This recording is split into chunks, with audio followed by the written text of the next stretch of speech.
This podcast episode is brought to you by Coors Light. These days, everything is go, go, go. It's nonstop hustle all the time. Work, friends, family, expect you to be on 24/7. Well, sometimes you just need to reach for a Coors Light because it's made to chill. Coors Light is cold lagered, cold filtered, and cold packaged. It's as crisp and refreshing as the Colorado Rockies. It is literally made to chill. Coors Light is the one I choose when I need to unwind. So when you want to hit reset, reach for the beer that's made to chill. Get Coors Light in the new look delivered straight to your door with Drizzly or Instacart. Celebrate responsibly. Coors Brewing Company, Golden, Colorado. The Timeline is a Blue Wire podcast.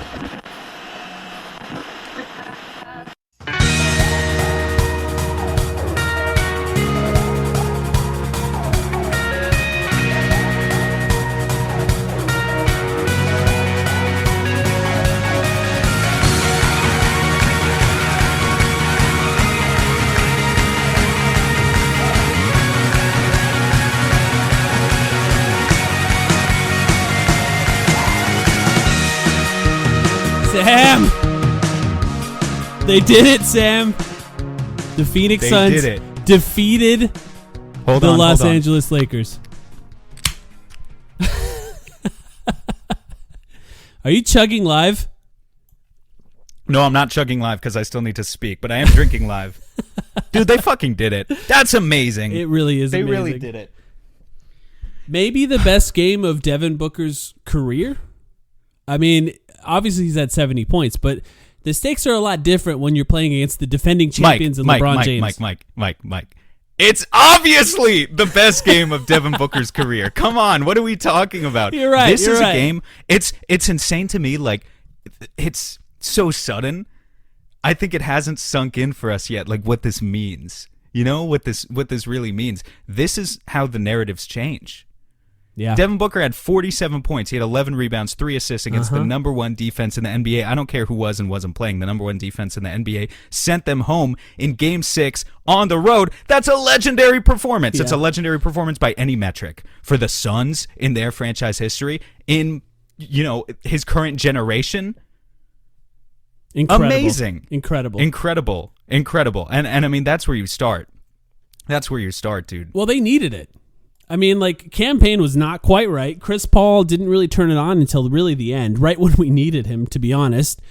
So every point that Devin Booker scored was necessary for the Phoenix Suns to win this game. It was incredible to watch him perform and to be that locked in and to know exactly how they were going to defend him on every single play. This man was prepared. He was locked in, and he did everything that they needed him to do in order to win this game. It was maybe the best performance I've seen. I mean, the best performance I've seen for the Phoenix Suns since obviously they were last in the playoffs, and one of the best I've ever seen for the Phoenix Suns. Absolutely echoed there. I mean, one of the best performances I've ever seen for the Phoenix Suns. The number of times I saw Devin Booker split the defense, especially in the second half when the Lakers began to trap, this was a game where if Booker just didn't have the execution down, if he played like he did in games, 4 and 2 and 3. He had a couple of iffy games in this series. I forget if it was 2 and 3 or 3 and 4. But if you played like in those games, the Lakers could have caught up. They could have won this game. They straight up could have. They started. I mean, how did you feel? How did you feel in the third and fourth quarter? Because to me, a 15-point lead that the Suns were clinging onto for most of the time in the second half felt like it was basically a one-possession game. That's how anxious I was. I went back and forth to my Twitter feed. I was still tweeting, but honestly, I felt like I was going to throw up at some points. That's how crazy it was. I'll be honest. I was pretty confident at that point of the game, and here's why. Throughout the season, the Suns would get out to big leads on teams. Then those teams would make runs, as they do. We would hear the classic Eddie Johnson, the basketball is a game of runs rant that he does for those games. And then the Suns would hold their own and end up winning the game at the end. And this just felt like one of those games. It wasn't necessarily, I didn't feel like they were collapsing in any way. I felt like it was a matter of time before the Lakers, with everything on the line, played absolutely desperately on offense and on defense. You saw Schroeder diving around all over the place. That's not something you can keep up for long enough to win a game at that point. They had to play and give everything.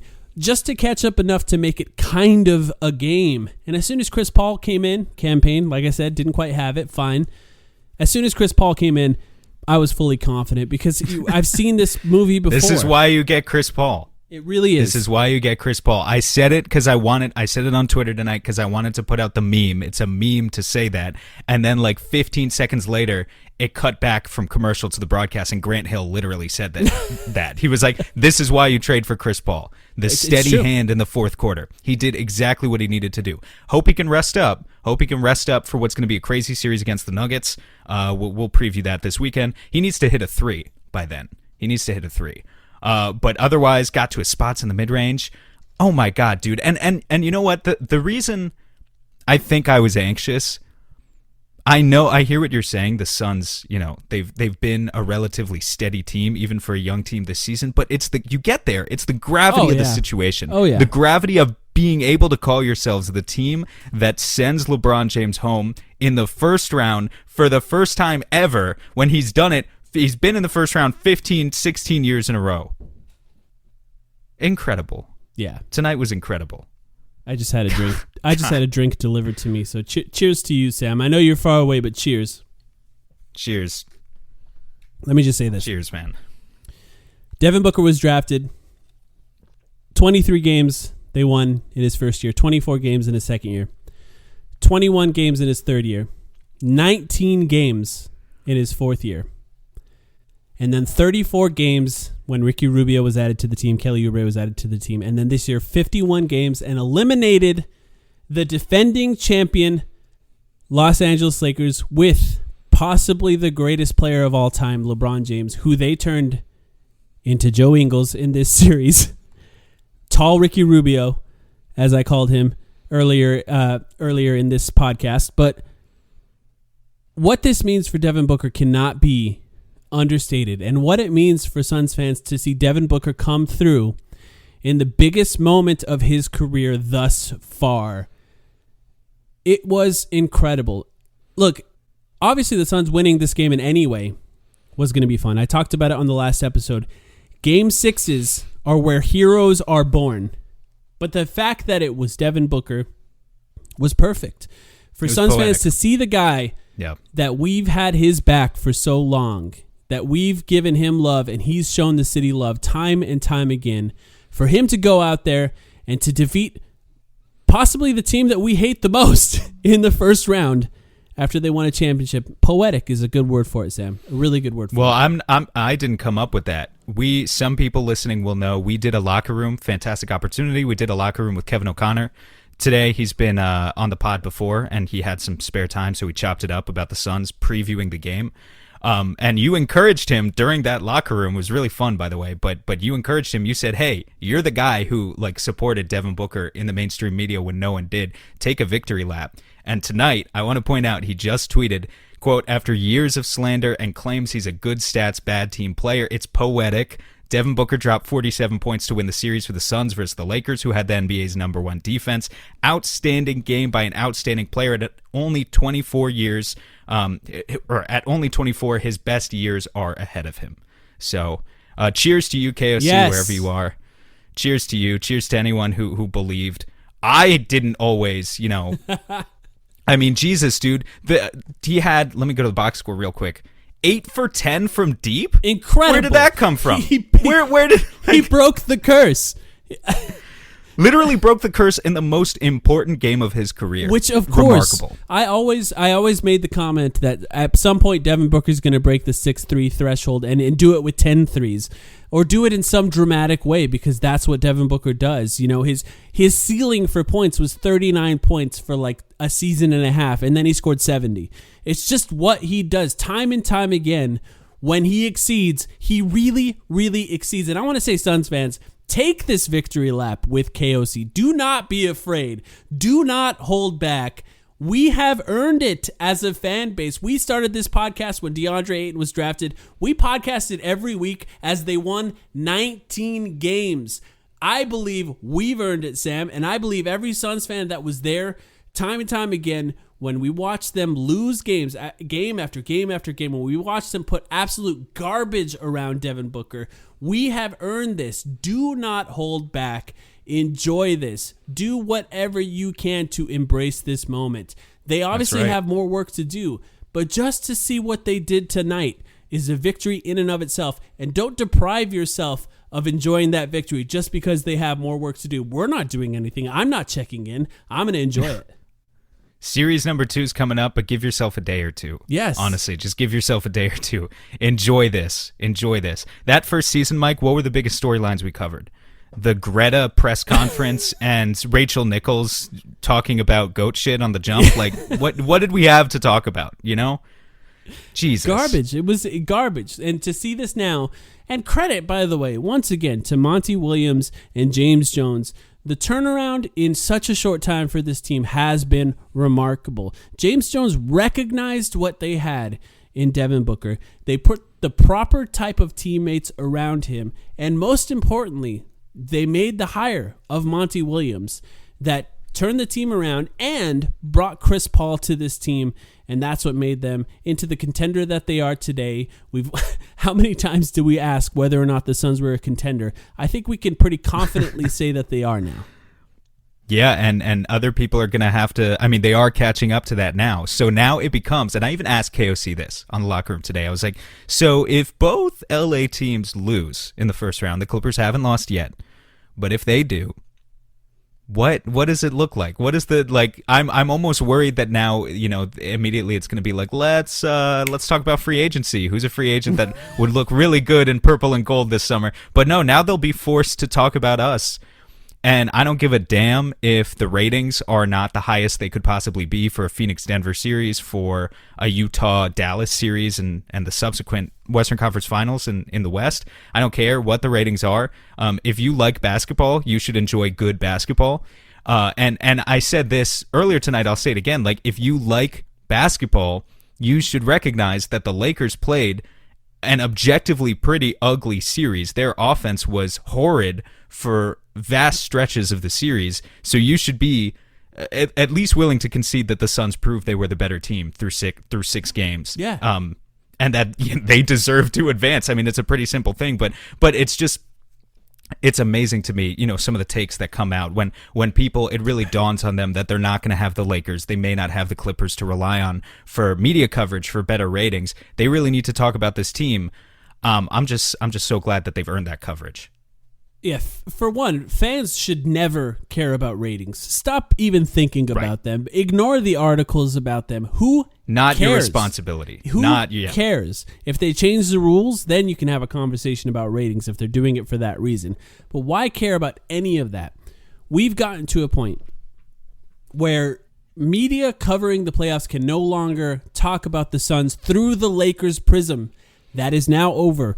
They will now be forced to talk about who the Phoenix Suns are and what they've done on the court. And look, they will be forced to say something other than, oh, Chris Paul, he's been really good this season. He belongs in the MVP conversation. Like, maybe it's asking too much, but they might actually even do a little bit of research on a guy like Jay Crowder or Mikal Bridges or DeAndre Ayton or, you know, or campaign. Like, we'll see the stories of each of these guys who have worked so hard to get to this point.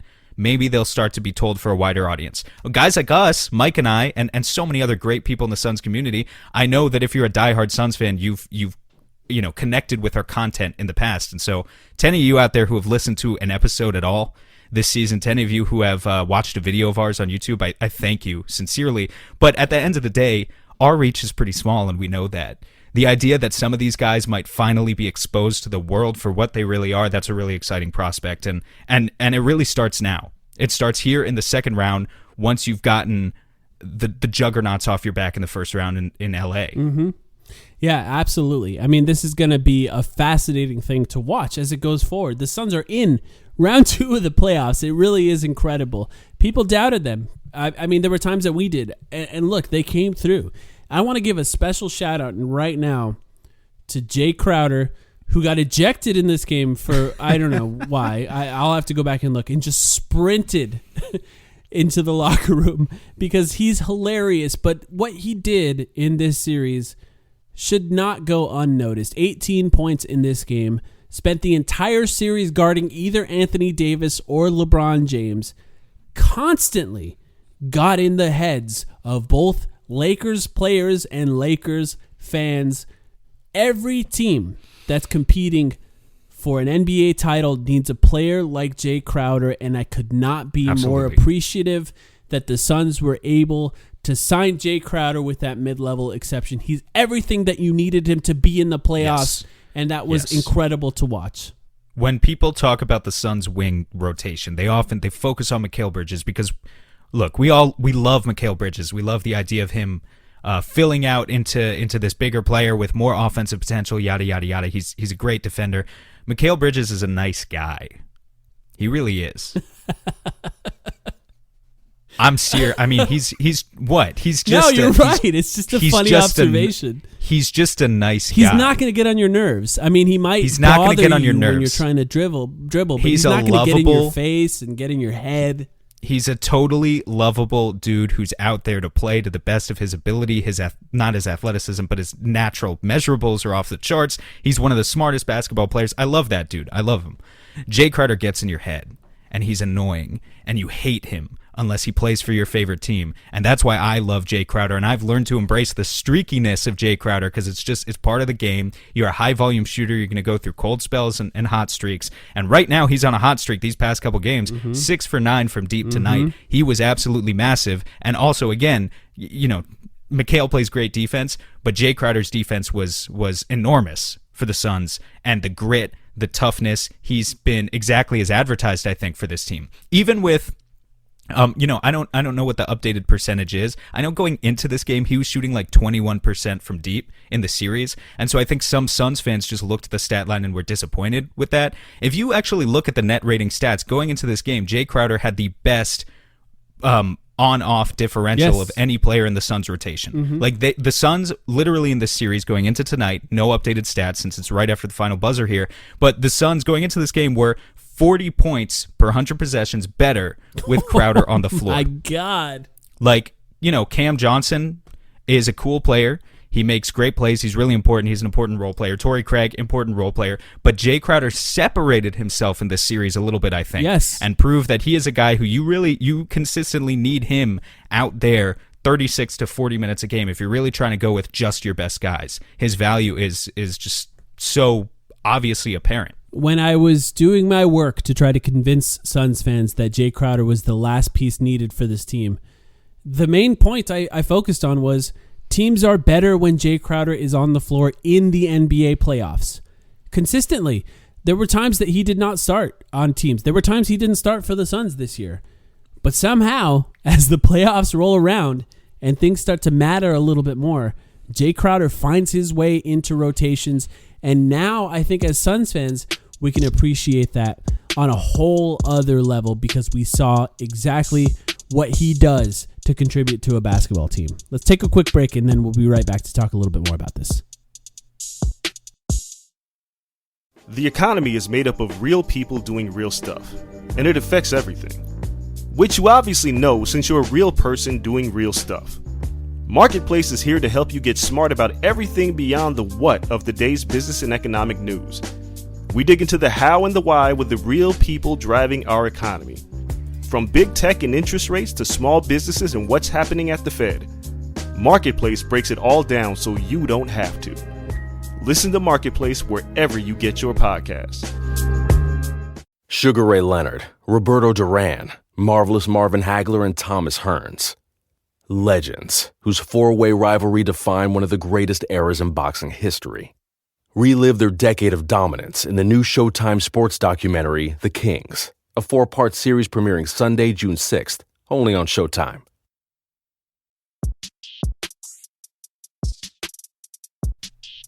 All right, I just want to start again just by saying, just to really take another chance to appreciate this. Devin Booker had 47 points on 22 shots. That's insane. That's insane. It's just insane. I couldn't have dreamed of him having that good a game. Seriously. Yeah. Like if you had asked me like what's the ideal scenario for the Suns tonight? I would say, Booker, he gets another 35 or 47 was not even in my mind. It wasn't in my imagination. It's as good as you could possibly get in the playoffs. 47 points on 20. That's essentially an effective field goal percentage over 100%, because if he was shooting twos and he made every single one, that would have been 44 points, and he scored 47 points. It's just, I want to just completely hammer that over and over and over again, because it's just incredible. Luka Doncic just had 42 points for the Dallas Mavericks, and he shot 37 times. I'm not saying Luka Doncic is not good, but when he's great. I mean, he's amazing. He's amazing. But I think when we're appreciating the kind of scoring performances that these players do in the playoffs, this was another level of incredible. Just another level of incredible. Amazing.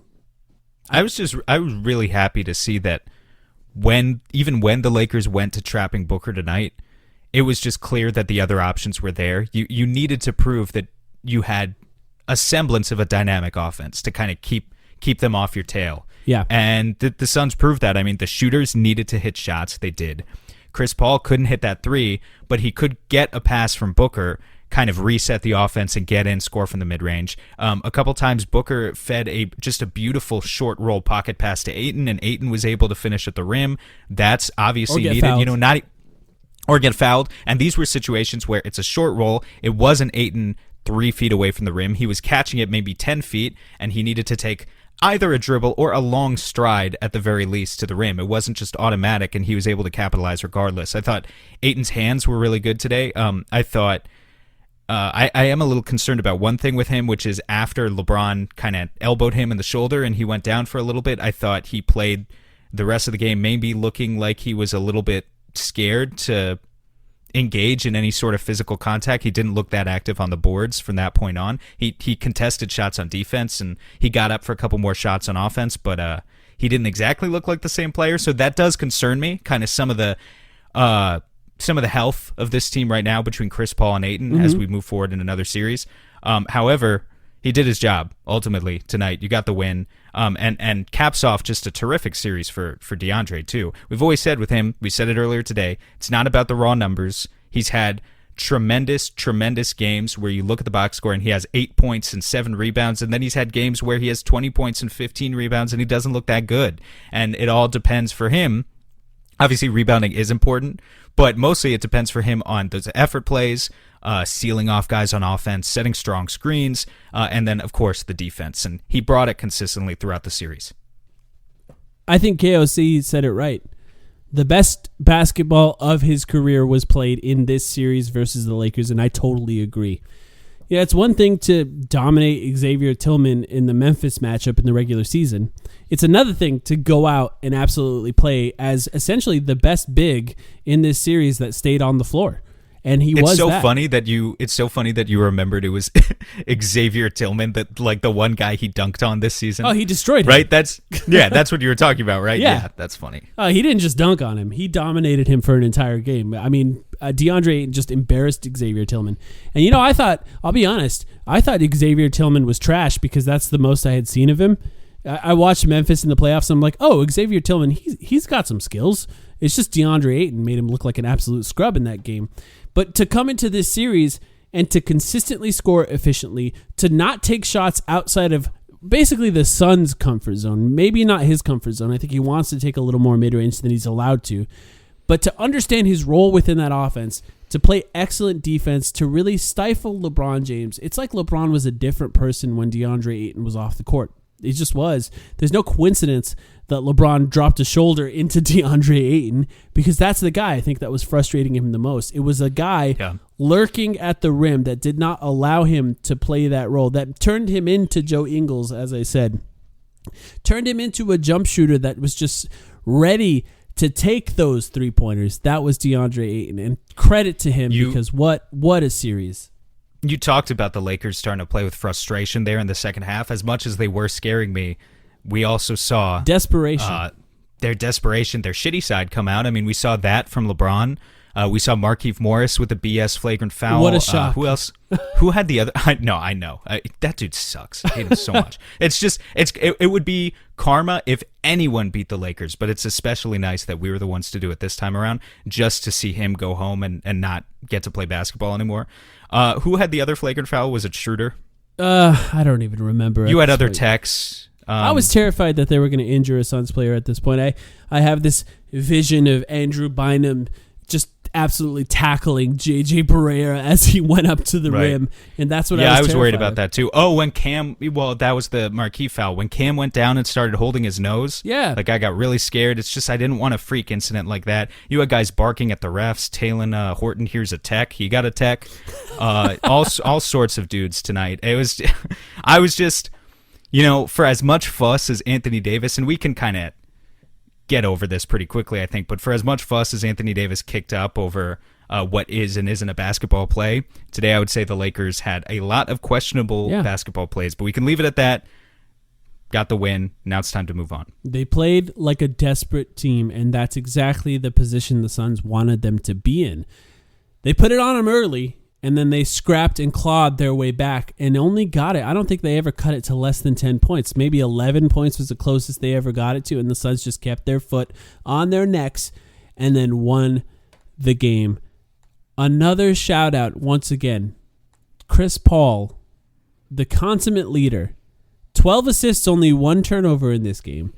8 points, but many of those points coming at the most important moment of the game, exactly as you expect of Chris Paul. It's just incredible that I feel like I still have not reconciled the fact that Chris Paul plays for the Phoenix Suns. It's still remarkable to me to watch him do this for our team time and time again. And look, not an incredible scoring performance, but incredible game overall. Just to play the hypothetical game real quick, if Chris Paul could get to the finals this year with the Suns, continues to play at a high level, like, where does he rank all time as a Sun? As a Suns point guard, maybe. I mean, it really depends at that point. You're right there. You're right there at number. I mean, if you make the finals, you got to be number 1, right? I mean, Kevin Johnson made the finals too, I guess. But Kevin Johnson made the finals too. I mean, Nash put in so many great seasons. So Nash is the greatest Suns point guard of all time. But, like, if Chris Paul won the finals this year, if he was finals MVP for a series, like, there are situations where Chris Paul, we've talked about this before, people think of Chris Paul as just a basketball mercenary. He just shows up like he's Gordon Ramsay and he changes your bullshit franchise overnight, over the course of one season, and then he leaves. But Chris Paul has the opportunity potentially to stay here long term. Even if he doesn't, even if it's only a couple years, this has been a hell of a stint with Phoenix so far. And, I'm really excited to see what he does for the rest of the playoffs. I'm really excited. Absolutely. And I think, look, even beyond where he ranks with Suns fans, what I'm curious of is if the Suns really go on a run here, will the NBA fan bases as a whole, the ones that don't have teams left in the playoffs, rally around Chris Paul the way that they did with Dirk Nowitzki, for example? But I think they will. I think so, too. I think they will. And I think he's a legend who... Maybe not Lakers fans, right? No. But look, no. I can guarantee you right now there will be Photoshops of Chris Paul in a Lakers jersey tomorrow on Twitter and on Instagram, because Lakers fans, as much as they like to pretend that they hate Chris Paul right now, everybody understands exactly what he brings to a basketball team. And I think 36 years old now, right? And look, the Lakers are not winning a championship this year. They're not. They're done. He's also just, I need to reiterate, like, such a warrior. He's a son. He's not a warrior, but he's such a warrior on the basketball court. Like, his shoulder has to be killing him. He must be playing through a lot of pain right now. And yet, when you look at the performance he had tonight, outside of not being able to hit that 3, and I think that'll come back to him within the next week or so, at least I hope so. His passes were on point again. His mobility looked normal. He was getting by guys with, like, hesitation moves. He was isoing. Fancy dribble moves, isoing. He was isoing like normal Chris Paul. Like it was 2018 Chris Paul who isoed all the time with James Harden. That's not as big a portion of his offense with Phoenix, but he was capable of doing it when it was needed tonight.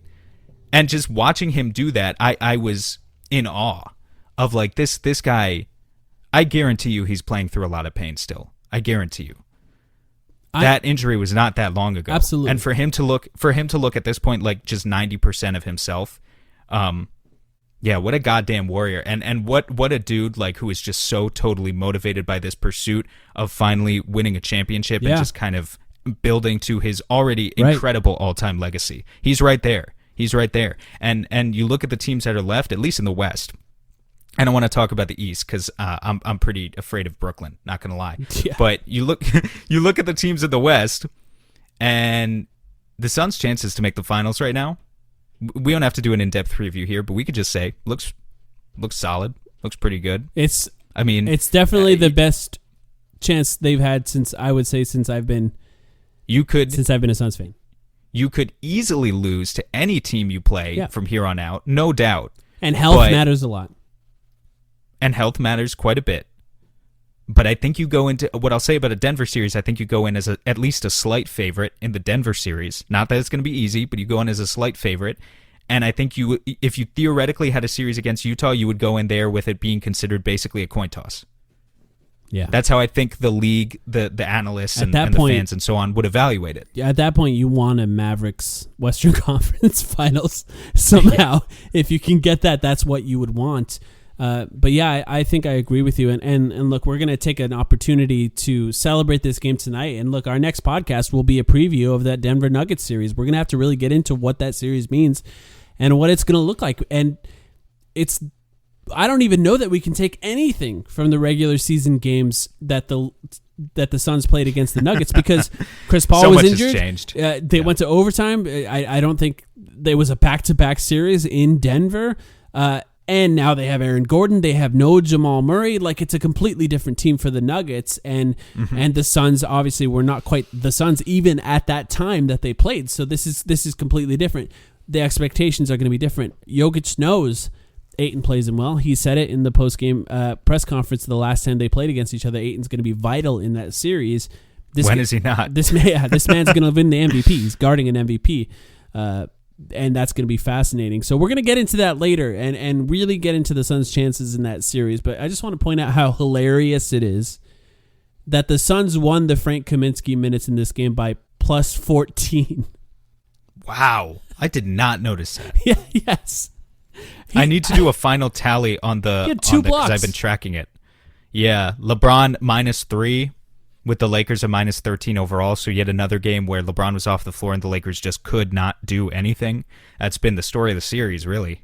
Yeah, it really was, and you called it from the beginning. The Suns need to win the non-LeBron minutes, and they won them over and over and over and over They again. trounced the non-LeBron minutes. Yeah. Yep, shout out Campaign for that, to an extent. Yeah. He was not his best game tonight. Although I will say, Campaign, hell of a series. You know, I'm not going to let one 7-point performance here stop me from saying Campaign had a hell of a series. He was still, even tonight, penetrating when he had to, especially as he was Booker was missing getting layups. trapped. I mean, getting to the rim is the hard part. Yeah. Making the layups is the easy part. He'll be fine. He'll be fine. Yeah. In the next series, he'll be good to go. Yeah, I completely agree. Enjoy this, Sam. Enjoy this, Suns fans. Enjoy this, Sam. How much of your drink do you have left? Not much. I got about 3/4 of my drink. Do you want to finish our drinks off right now to end this podcast? Already started. All right, let's chug. This is to the Suns.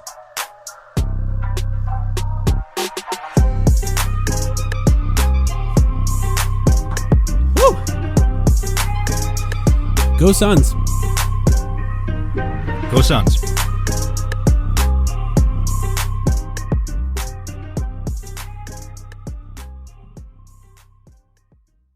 Sugar Ray Leonard, Roberto Duran, Marvelous Marvin Hagler, and Thomas Hearns. Legends, whose four-way rivalry defined one of the greatest eras in boxing history. Relive their decade of dominance in the new Showtime sports documentary, The Kings, a 4-part series premiering Sunday, June 6th, only on Showtime.